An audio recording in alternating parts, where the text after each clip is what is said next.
Yo, I say it with me.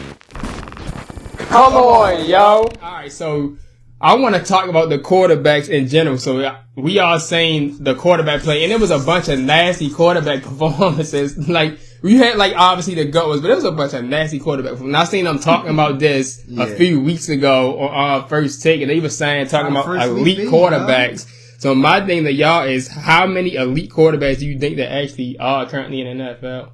In the NFL? What you mean? Overall total? Or total, just elite quarterbacks. Based off of the first See, the thing about elite that you gotta know, off of first week, the thing about elite is, it's all based off of the perspective of the person. That's true. In their list of elite. Hey. Like, when I think of elite, I think of somebody who doesn't have to call a timeout and run to the coach because he's saying the defense switch with 8 seconds left on the play clock. He already knows how to adjust what he wants to do. He knows how to do this.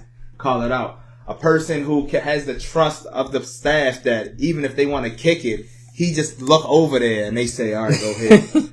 And to me, that's only a few of those, of course. Yeah, to Patrick, me, it's my only homeboy. three. To me. To me, you got Patrick, my homeboy. It's 4 to me. To me, it's A-Rod is still in the lead, so I can't exclude him. Well, 5 if you want to include He has a A-Rod. Super Bowl, so you gotta include A-Rod. You gotta include A-Rod. You gotta include A-Rod, Patrick, my homeboy. Lamar Jackson. Yes, Lamar Jackson. There's no way I'm not going to, because he's always on the precipice of being right there. I have to put Josh Allen as in the elite. That's my fault. And as far as the fifth one, if I'm going with Rel, as much as they would say, I don't know what Rel answer is, but as much as they would probably say, Joe Barrow, those people, I'm actually going to go with Jalen Hurts. Because of the decision making, the decision making of, I mean, he can be flip flopped out, but for me, the decision making of being a dual quarterback. Oh, that's true. Yeah, you can flip flop. His biggest thing for him, even his MVP, was his mobility and his availability. Not like because his everything was based off of him being the dual threat when he couldn't throw. And he really hasn't shown me in his first few years that he's not a good thrower. It's actually finding out and getting accustomed to the NFL game and finding out how to read these defenses correctly. And I feel like he got a potential to get there, but if you wanted to put Matthew Stafford in there. Yeah, that's what I'm saying. You could throw a bunch of different names when out you there. go a decade in one of the worst franchises. And he was elite with Detroit. And come straight out of the worst franchise and win a Super Bowl. Like it's people that you can put there. This is just my personal five of elite quarterback. But again, to me, it's only 5 or 6. Yeah, I'm about to say it's not more than 6. They're pretty good quarterbacks, you know. It's not more than 6 elite quarterbacks. Yeah, Jordan Love, Dak, if you like them some days. But it's only 5 or 6 at the most, and we named them. Yeah. To me, it looked like it's a I know a lot of people who would see this and listen to this would agree with us as well. Like it's not that many. It's at least the people that we all agree with, that people agree with for sure, is Patrick Mahomes, Josh Allen, and Lamar Jackson. Yeah. Those 3 are for sure. If you're just going 3, I'll get there. But if I'm going to go 5, there's about 3 or 4 Aaron Rodgers, Barrow, Hurts, Matthew Stafford. You can, and a lot of people, like I said, the top 3, like he said, is what he said. Yeah. But if you want to be biased, I'm going to throw A-Rod in there because I'm like Stephen. Yeah. Hey, I love me some A-Rod. If you want to do it another way, say based off the last 2 or 3 years, to me, them 3 would be first. Them 3, they'll be just named. Yeah. Then probably Jalen Hurts is 4th. And somebody want to throw, Dan Orlovsky want to throw with a Brock Purdy. The next layer after every time I hear Dan Orlovsky throw a Brock Purdy, I laugh. Would probably be Matthew Stafford and Dak gets a hard on. Dan Orlovsky said it's like 9 elite quarterbacks. When late round quarterbacks outdo their expectations, he gets a hard on. As a person that was always been considered a bum and played for one of the bummest franchises in the Lions, I can't really name a good Dan Orlovsky. Some of his best moments have literally been on first team. And then he tried to, even though he played for my team, this motherfucker trying to say Kirk Cousins. And I said, come on, yo. Kirk Cousins is solid. I'm not going to say Kirk is elite. He's really good. Only another as much as I get on him as well, only another person that they can try to say, but he don't show up in the playoffs, is Dak Prescott. Yeah. You can try to say that. No, sometimes I be going all the way back to years. I don't care if I'm being biased with my team. That season with Carson Wentz, that was a good ass season. It was. He had 28 touchdowns, only 7 Carson Wentz was elite for 2 years on the Eagles. Who else? Josh Allen do fumble pretty good amount of times, but he still had better stats. I mean, To me, fumbling problem ain't got nothing to do. Fumbling problem is all quarterbacks. That's all quarterbacks. To me, fumbling prowess is just based off of you handling the ball. That's not off of you reading it, because he can get a 35-yard run off of reading the defense and then fumble at the end. And most people only gonna worry about the fumble, not the fact that he shook 3-4 people. Even to last year, knew not to throw it across his body. Even to last year, it's not his fault that it didn't work out, but he had a good ass season. Yeah. Russell Wilson.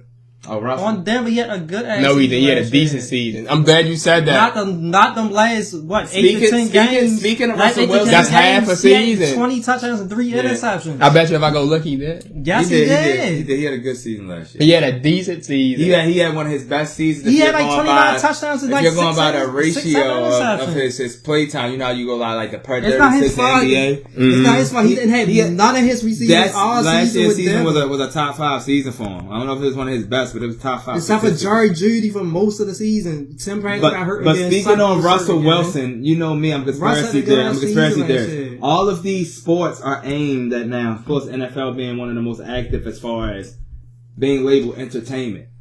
I'm part of the point of Russell Wilson has had his moment. He's a Super Bowl champion. You know, he's been in the celebrity spotlight with Ciara. He's had his moments.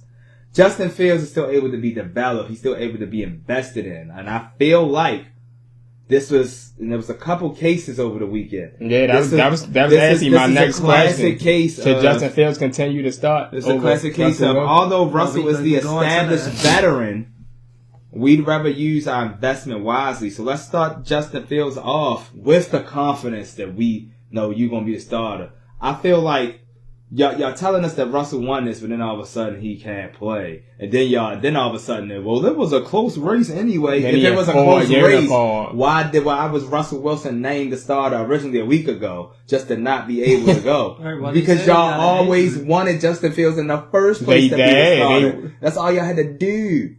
See, and this go back to the NFL game they fired the other day. The guy on that asked Steve Smith, "Is you going to throw Russell in there or keep Justin Fields starting?" And Steve Smith said Justin Fields. I like Justin Fields, but I totally disagree. The game against Atlanta, it was just T.J. Watt. The game said they had 6 field goals. They ain't had because it was the Steelers defense. Justin Fields ain't no touchdown. Yeah, they ain't scoring offense. I feel like they had too many instances of older established quarterbacks this weekend. With Hurts starting over Penix, with Jacoby starting over Drake May. There was too many established quarterbacks starting, so they needed some reasons for some of these established quarterbacks and some of these established players not to play to get some of these rookie looks out there for entertainment purposes only, as I like to say on these social media networks. Back out of Daniels with the keep and his first touchdown in the National Football League. Jayden Daniels runs it in from 2 yards out for the touchdown. And we seen some of the rookie performances as well. Everybody really was just talking about Caleb Williams and Jayden Daniels. My question is, which one do y'all believe will have the better season? I have no idea. I can't really base it on the first game. Caleb Williams and Jayden Daniels. Jayden Daniels to keep getting rushing touchdowns. Like he had 2 of them in that game. He got some speed though. No, the boy, Caleb Williams didn't have a good game. They won because of Chicago's special teams. No, Chicago won because it was red. Why you keep saying that?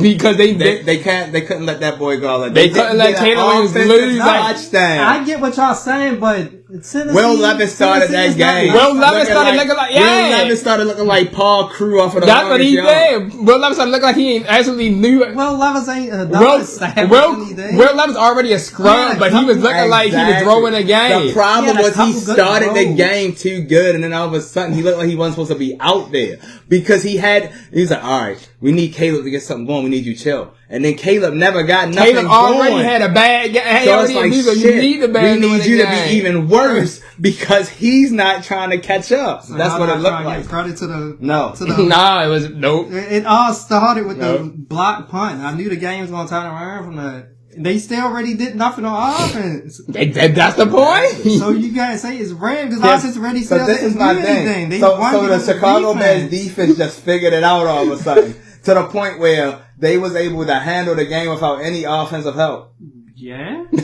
After already Did you see how many comebacks was in week 1? Buffalo was down 17-3. That was first quarter. 17-3 or 17-zip to But Buffalo a high-powered offense. quarterback. That's why we just talking about but elite they lost all that quarterbacks. Elite receivers. quarterback doesn't need they lost one receivers. receiver. Gabe Davis a fucking bum. Both of them. They only lost to Stephon Diggs. Darn, we just talked about elite quarterbacks. Josh Allen had 2 rushing touchdowns. But they still play good defense. You don't need a wide receiver when you got an elite quarterback. To the point the Cardinals never scored again except on the kick return. But they had an elite on offense, quarterback, not defense. No, Buffalo was playing good defense.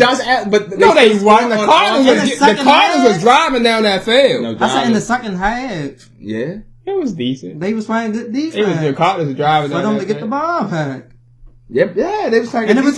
That's not the only game. But that momentum still went to the offense. It was other comebacks too. It was. But they scored the offense. Well, based off of them having momentum on offense. Yeah. The Chicago was the only one where offense wasn't part of the comeback. Miami, they was about to go up 24-7 until ETN fumble on the 4-yard line. ETN fumble and then they put Tyree touchdown. Not on That's what the defense turned the tide. The Bears couldn't even get across midfield. Well, we agreeing with you. The defense turned the tide in all of those comebacks. What we're saying is the only comeback that didn't have the offense helping is the Bears. And what side of the ball is Caleb Williams on? The offense. So essentially, he still did nothing. He didn't even give 100 passing yards. Like it's rigged to make him part of the good part. As long as it says Bears win. He's on the Bears. To me, it would have been great if he would have at least started having a good game and throwing a touchdown pass. It's red because the Bears won and the number 1 pick was the number 1 pick was nasty.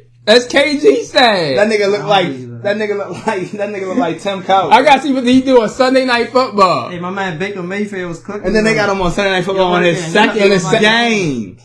We gonna revisit this in week 2. Yeah, we gonna revisit it again the same way. If he have a bad game, we revisit it in week 2. Oh, Caleb. After this Sunday, does it sound like you defending him now? I'm just saying it wasn't rigged. No, it was. The Titans all of a sudden act like they ain't know anything. See, that's my thing. How can you start off good? And then all of a sudden you forget how to do it. If you're gonna start off bad, I was surprised by that score. I wasn't anyway. And Will Levis wasn't playing like that. That wonder a Conco monster got and caught it over top, but that should have been an interception. Exactly. But what I'm saying, but all we keep saying is every instance of you talking about a thing. Eventually, even if it started with defense, it finishes with offense. I mean, he's a scrub anyway. They need exactly, but he wasn't scrub as Caleb and Law. I didn't say that. So what we keep saying is it seems rigged that the number one offense couldn't score. Played that trash. Offense is 1 out of 3 sides of the football game. You still got special teams and defense. Exactly, and you couldn't score, and you couldn't even score a 2-point conversion out of the 20. They had the same Caleb Williams debut. Talking about both Knicks like that, he played decent. Rushing touchdown. Oh yeah, I'm glad you said that. Because his skill actually translated into something on offense. Just since you want to mention Bo Nix, do you think he's gonna have a better season than either Caleb or Jayden? I don't, but I'm not gonna give Caleb any kind of credit in this game. He did absolutely nothing. So right now, Jayden Daniels got the ad.